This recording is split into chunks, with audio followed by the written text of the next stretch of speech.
So let's talk about what the actual numbers are in terms of that there is no link between increased law enforcement and reduction in crime. Like that those numbers are not real, and that the types of things that would actually help are not more money into law enforcement. Yeah, this is not actually a controversial question. Right. The overwhelming empirical evidence shows that more investment in the punishment bureaucracy does not make us safer. And this actually isn't that controversial. If you look across the world, if per capita spending on punishment were a marker of safety, we'd have the safest society in world history. Right. But we don't. And what we know from American history, from different experiments that are done at different times, different places within America, we know from a comparison across other countries, it's these factors I mentioned earlier. It's deeper things about a society. It's what level of connection do people have with each other and their communities and their neighborhoods? How isolated and alone are people? How poor are people? What are the levels of inequality? What kinds of toxins are they being exposed to? What kind of access do they have to healthcare and housing? And what kinds of activities do kids have? What kinds of early childhood development programming is there? These are the things. And then there's all kinds of cultural factors as well that affect, how much people end up hurting each other.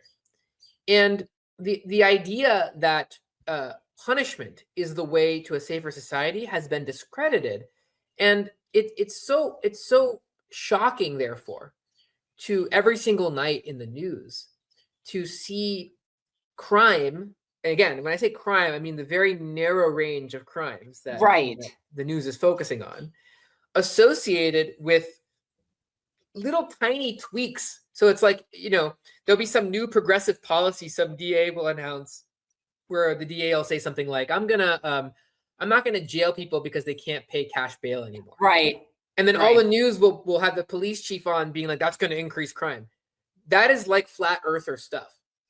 And yet the news creates that association through the mere juxtaposition of those two things.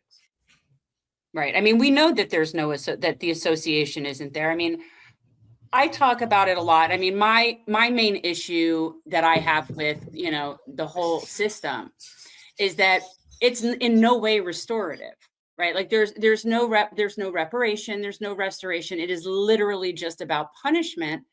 And the victim, when there are people that are victims in crime, they're out of it. They're completely out of it. They're not included in the discussion. Nobody really cares about making them whole. And it's all about just punishing. And it's just so inherently evil. And just unproductive. It seems extremely, unproductive, other than it's very profitable. One of the great scandals of this propaganda system is that the pain and trauma of the survivors of crime, the victims of crime, are weaponized. So just like every other part of the system, the stories of victims are selectively curated for you. So if many survivors of crime and their families don't support the punishment system, those people are erased. The people who do support revenge and punishment and more policing and longer sentences, those are the voices that then you come to see in the news. And there's been huge scandals over the last 20, 30 years in the US where many crime victims are actually excluded from even victims' compensation arrangements because they themselves have criminal records. The reality of the situation is that the line between perpetrator and victim is illusory. We all harm other people at different points in our lives. None of us is a perfect saint who's never harmed anyone before. And many of the people who are accused of crimes were themselves the survivors of horrific crime and violence. And so this image that we have in our head of these two categories, victim and perpetrator, it's much messier in reality. There's tens of millions of perpetrators and there's tens of millions of victims. And so the real question shouldn't be, well, what do these victims want and what do these perpetrators want and need? But the question is more, how do we use evidence to create the kind of society and the kinds of investments that lead to less overall victimization and less overall trauma? And that is precisely what the system is not doing right now, because there's a lot of money to be made by creating a system that is just ramping up the punishment at every turn.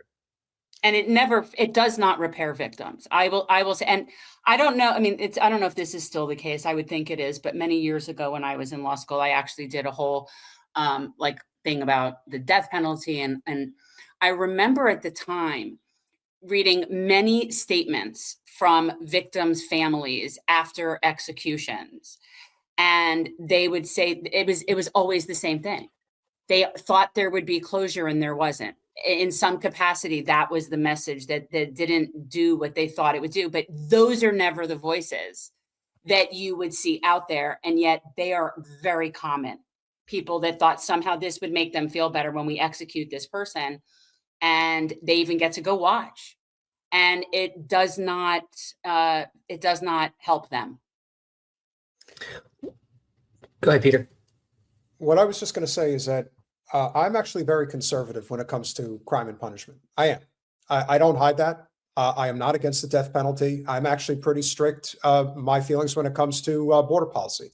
However, for anyone who has these opinions and feels that these are necessary, whether it is by, lethal injection, firing squad, want to close the border, whatever it is, if you cannot recognize that we have a for-profit system and you are in support of that, then you are part of the problem, full stop. And this is an example of, if you can't remove the for-profit motive, like, I do believe in the ultimate punishment for murderers, rapists, child molesters, but that's me. However, if you live in a system that is set up on the idea of, we need more beds, we need more bars, we need more guards, we need a PR system to push our narrative, then you've already lost. And so there can be no justification for such a system if you're okay with any amount of a for-profit incentive, because then what you have is fake crimes that are driven by statistics, crimes driven by, we have to, I saw, I think Henry Kajawa, one of our mods, put in the chat, and it's not a surprise because I'm from New Jersey, the Soprano state, where you have communities that I know for a fact have quotas, have incentives to arrest people, to ticket people. How anyone thinks that this is acceptable is insane. And yet when you see people that are all about back the blue, I'm like, okay, you can support law enforcement, but you can also support reform to the system that's completely broken. You see, the people that generally, I think, support systems like this are people that live very comfortable lives. They live in the right neighborhoods, they have their kids go to the right schools, and in their mind, they have law enforcement protecting them because they have the money and they have the power. And if you don't have that luxury, then Peter, you realize you're talking to two abolitionists, right? Like, I don't have to agree wholeheartedly with I know, it's just funny to me. I'm sharing my sentiment where you 1000% have to remove the for-profit motive of the system. If you can't remove that, then you don't actually care about law enforcement. You care about revenge. You care about a litany of different things that have nothing to do with keeping people safe. That's my. Can I just suggest it isn't just about the for-profit thing? Before you say something. That's one element of it. But the problem is that you're still going to have a multiple class system based on a capitalist system, even if those aren't for-profit industries. And you're still going to have people determining what crimes are punishable and what crimes we let go. And that's going to be a class-based thing. And you're still going to have that even if you had a system where it wasn't a profit motive. Anyway, I'm on that. Anyway, no, Alec, look, I would be the first to say that petty crimes are completely over prosecuted, and they are completely. There is an over focus, if that's even a word, which I don't think it is, but you get what I'm saying. In terms of those types of crimes, in terms of petty theft, things of that nature, whereas white collar crimes, in my opinion, are not prosecuted anywhere near to the extent that they should be.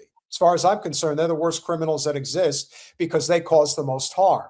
You see, if you're going to have law enforcement based on harm reduction, then the people that need to be given the most swiftest justice are people in positions of white collar power. That's my opinion.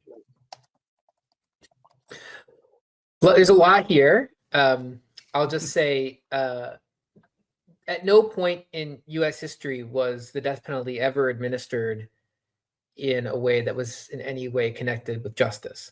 Thank you. It wasn't instituted or used in a racially neutral way.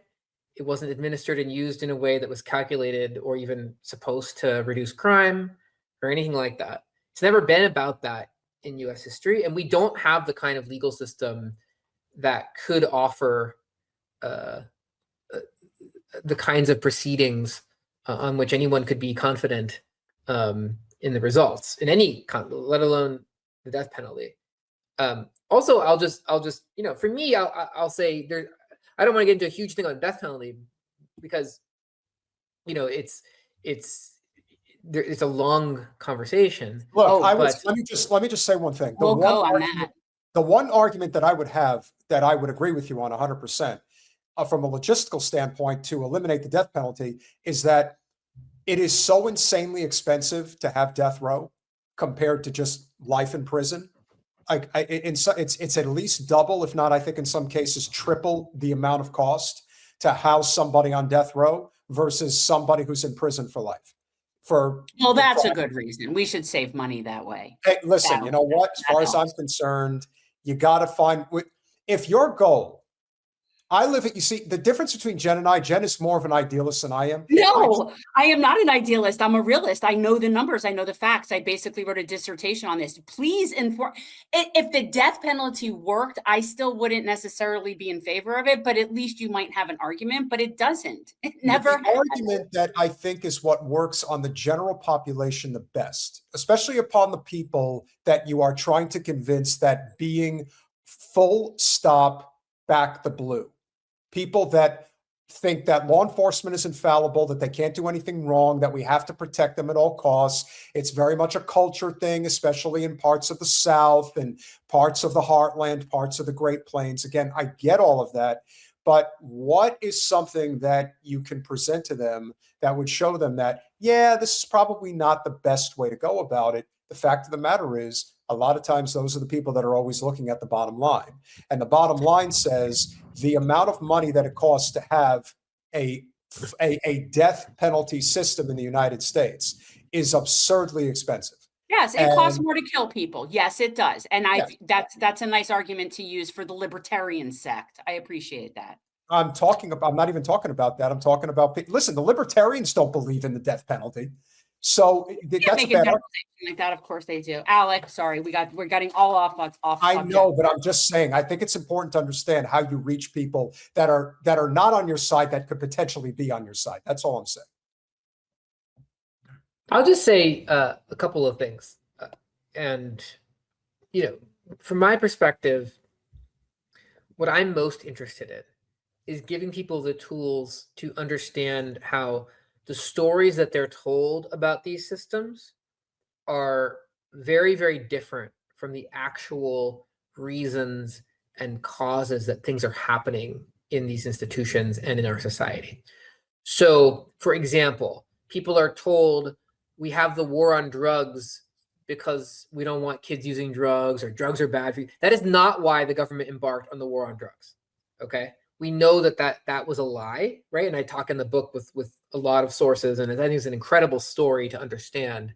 Yeah. But at time and time again, the reasons that people in power give for doing things are different from the reasons that they're actually doing things. And that helps mask the true purposes and functions of these systems. It doesn't mean that you have to think ultimately that everything that's happening in the system could never happen in a different way or a different world, but it does mean that the stories that you're being told are incomplete and wrong. And then you have to ask yourself, well, why? What benefit do they get from giving us these stories that are untrue? And I think this is a little bit crude and overly simplistic, and I think I explain it more in the book. But for me, the most important fundamental myth is that the punishment bureaucracy is about our safety. In fact, the punishment bureaucracy is about control, and it's about preserving inequality in our society. It's about people who own things in a society, in any society in the world. The people who are given all the guns and the cages, they are going to use those tools in ways that benefit them. So if we're talking about China or Russia or Israel or India or Brazil or the United States, in any society, the people who have power in that society are going to control the people with all the weapons. So the United States is no different from any other nation state in the world, in the sense that the system of policing, prosecution, and when I talk to liberals and they get this point with respect to Russia, I'd say to them something like, do you think that like police surveillance and imprisonment in Russia is about public safety? And oftentimes liberals will be like, well, no, I mean, no, it's about, Putin getting control. They understand that people who have power in society control the apparatus of repression. So in the United States, this system developed to catch runaway people who had been enslaved. And in much of the rest of the country, it existed to crush unionized laborers who were trying to organize for better pay in factories and stuff like that. That's how the modern police force developed. I'm rambling a little bit, but I just want to say, it wasn't until sort of like post-World War II that the American system of policing and imprisonment started even trying to justify itself on public safety grounds.